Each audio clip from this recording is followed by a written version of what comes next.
मेरा है मन सुंदर।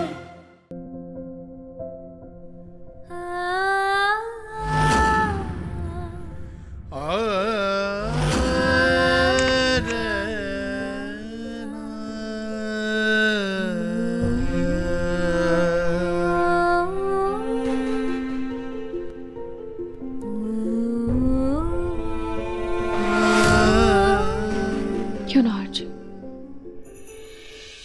क्यों खुद को इतनी तकलीफ पहुंचा रहे हैं?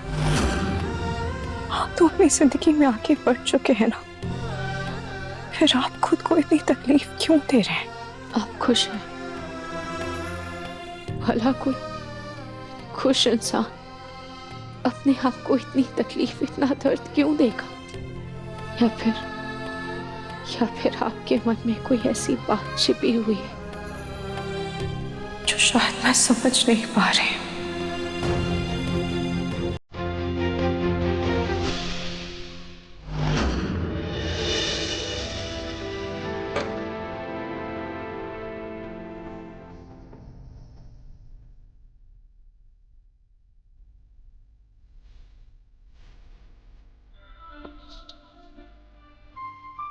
तुम्हें याद आए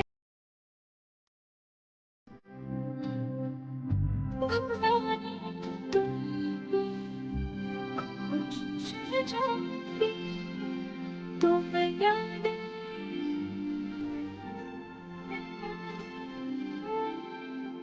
उसे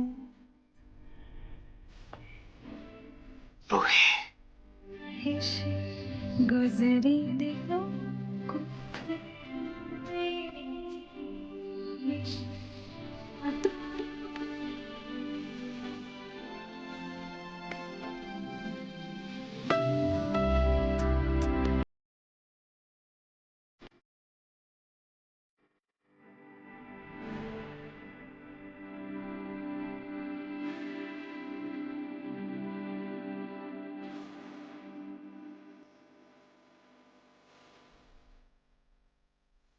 हर्ष,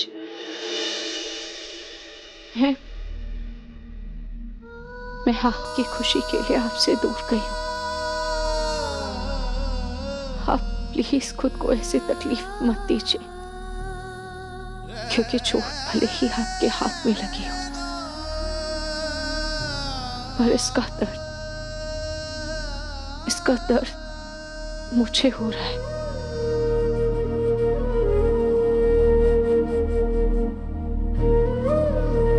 रोही, रोही,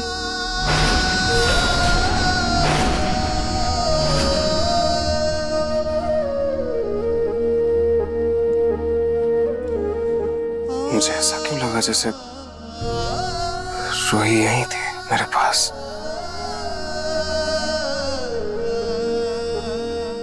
वो क्यों आएगी मेरे पास?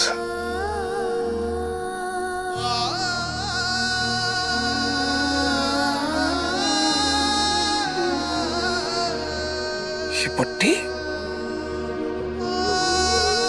मेरे हाथ में ये पट्टी किसने बांधी? क्या सच में रोही आई थी?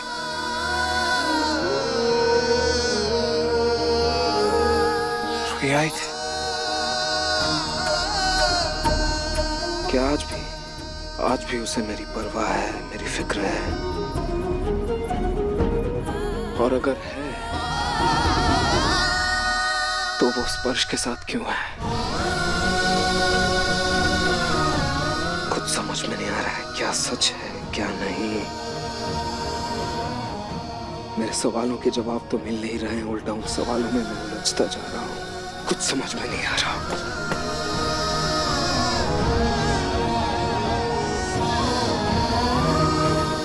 इतनी परवाह है।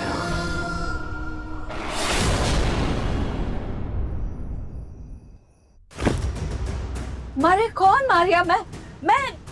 मैं पूनम हूँ। मुझे समझ में नहीं आ रहा आप अपनी पूनम को क्यों नहीं पहचान रहे? हथकड़ी लगाओ इन्हें। ए, खबरदार जो मुझे हाथ लगा तो टिंकू, मेरा लड्डू सा। तू अपनी दादी को पहचान रहा है ना? मैं तेरी दादी हूँ। तू नहीं भूल सकता? मैंने तेरे लिए कितनी बार गन्ने की सब्जी बनाई है, भूल गया? कैसे भूल सकता? गट्टे नहीं, गट्टे की सब्जी दादी। नहीं, मारिया है ना? अरे नहीं, अब चुपचाप बोलो तुम। क्या किया तुमने पलक के साथ? जवाब दो। हाँ पलक। मैंने कुछ नहीं किया उसके साथ। मैं भला क्यों कुछ करूंगी पलक के साथ? पलक को मैं बहुत प्यार करती थी। हम दोनों में बहुत अच्छी दोस्ती थी। भला मैं उसे नुकसान क्यों पहुंचाना चाहूंगी? पिंकू पुलिस को मगरमच्छ वाले तालाब के पास पलक के कपड़े मिले।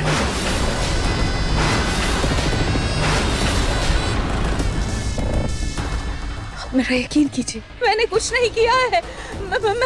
मैंने पलक को कुछ नहीं किया है। मैं निर्दोष हूँ। दुआ करो कि पलक मिल जाए, वरना क्रिमिनल तो तुम हो ही, बॉडी मिलने पर मर्डरर भी बन जाओगी। फिर तुम्हें फांसी से कोई नहीं बचा सकता। हथकड़ी लगाओ। कुछ नहीं किया हमें। मेरी बात पर यकीन कीजिए। मैं पूनम हूँ। हम तो मेरी बात पर यकीन कीजिए ना। ये तस्वीर आपके सामान के साथ मिली है मारिया। इंस्पेक्टर साहब ले जाइए इसे। चलो। पिंकू बेटा, मैंने कुछ नहीं किया पलक के साथ। मेरी बात सुनो।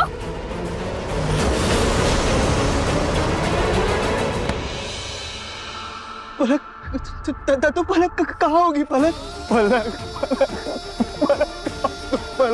हौसला रखो बेटा, पलक आ जाएगी। पुलिस हर जगह ढूंढ रही है पलक को, वो जरूर आ जाएगी। खाटू श्याम से प्रार्थना करो कि हमारी पलक सही सलामत वापस मिल जाए। दादी और पलक की कितनी लड़ाई होती थी ना? कितना कुछ एक दूसरे को बोलती थी, लेकिन दादी ने कभी भी आज तक पलक के साथ कभी गलत नहीं किया। बेटा मुझे माफ करना, लेकिन पहले पलक ने मेरे साथ गलत किया, जिसका अंजाम उसे भुगतना पड़ा। पर तू रो मत, वक्त के साथ साथ हर घाव भर जाता है। अब बस मुझे जल्द से जल्द घर वापसी करनी होगी, और उसके बाद मैं मेरे लाडे शाह के लिए अपनी पसंद की अच्छी सी लड़की ढूंढ कर लाऊंगी।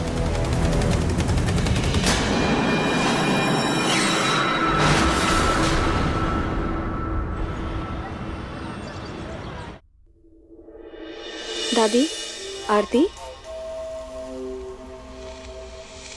शीतल जी, कल नहार के साथ वक्त अच्छा बीता होगा ना? बहुत मजा आया होगा। बस अब तुम दोनों की जल्दी से शादी करवा दूं तो मैं गंगा नहा लूं।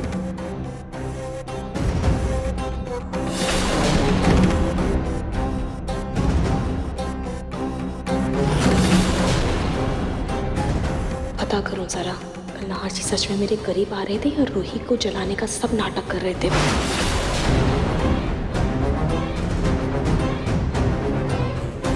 रूही जी, आरती।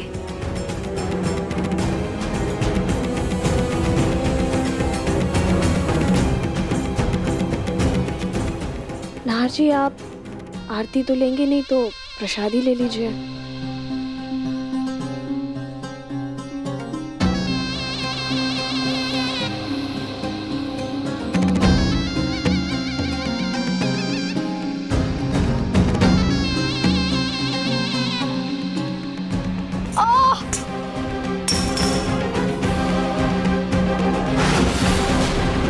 शीतल,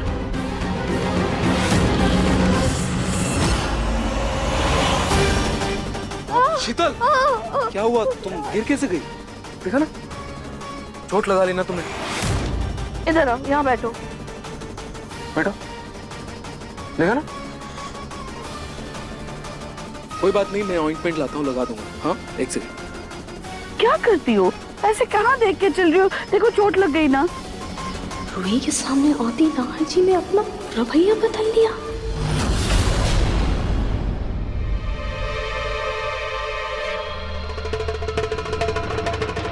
नहार जी, बहुत दर्द हो रहा है, आप क्रीम लगा दीजिए।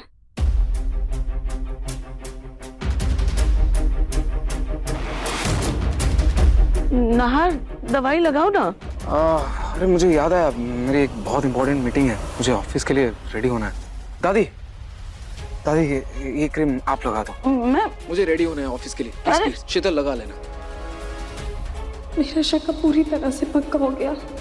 नाहर जी कोई प्यार व्यार के जाल में नहीं फंसे हैं। वो सब कुछ नाटक कर रहे सिर्फ रूही को दिखाने के लिए। लाओ शीतल, मैं लगा देती हूँ। दादी मैं खुद ही लगा लूंगी, आप रहने दीजिए। अरे मैं लगा लूंगी।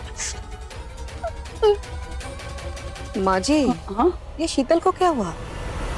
गुस्से में दिख रही थी। गुस्से में नहीं है वो गिर गई ना, उसे चोट लग गई हाथ में, इसीलिए थोड़ी चिड़चिड़ा रही है। ओह अच्छा। माँ जी मैं क्या कह रही थी, मुझे ना आपसे कुछ बात करनी है। बोलो। नहीं यहाँ नहीं, कहीं और। हाँ बोलो, क्या बोलना है? अरे भाई हो तो जरा हाथ भी दबा दो। हाथ क्या, मैं तो गला भी दबा दूं। क्या? वो माँ जी, हाँ माँ जी मैं तो ये कह रही थी कि आपका सिर भी दबा देती हूँ। माँ जी आप पहले मेरी बात ध्यान से तो सुनिए। बोलो। माँ जी मानो कि रूही को ऐसा लगता है कि नाहर और शीतल एक दूसरे के बहुत करीब है, बहुत जल्द उन दोनों की शादी होने वाली है। लेकिन माँ जी सच तो ये है कि नाहर और शीतल के रिश्ते पर अभी तक कोई मोहर नहीं लगी है और मुन्नी के बहाने रूही पूरे घर में इधर उधर मंडराती रहती है। माँ जी कहीं रूही फिर से नाहर को अपने प्यार के जाल में न फंसा ले। सोनी साफ साफ बोलो, क्या चाहती हो? क्या जल्द से जल्द हम नाहर और शीतल की शादी करा दे? माँ जी वो तो मैं चाहती ही हूँ। माँ जी मैं तो बस ये कह रही हूँ कि जब तक नाहर को पूरे तरीके से ये यकीन ना हो जाए कि रूही स्पर्श के साथ जिंदगी में आगे बढ़ गई है, नाहर किसी न किसी बहाने माँ जी शादी टाल देगा। हाँ तो नाहर को यकीन दिलाने के लिए मैं क्या करूं? ब्रह्मा जी को धरती पर बुलाऊं या मैं खुद अपने सर के बल खड़ी हो जाऊं? माँ जी हमें बस स्पर्श और रूही को एक साथ रखना होगा। माँ जी अगर स्पर्श ज्यादा दिन तक रूही से दूर रहा ना तो नाहर को ये यकीन हो जाएगा कि उन दोनों के बीच कुछ भी नहीं है। बात तो यही सच है ना, उनके बीच कुछ नहीं है, तो फिर भला वो दोनों एक दूसरे के साथ क्यों रहेंगे? आप कुछ सोचिए ना माँ जी, या फिर हमें कोई ऐसी मजबूरी पैदा करनी होगी जिससे वो दोनों साथ रहने पे मजबूर हो जाए। मन सुंदर रात 8 बजे दंगल टीवी पर।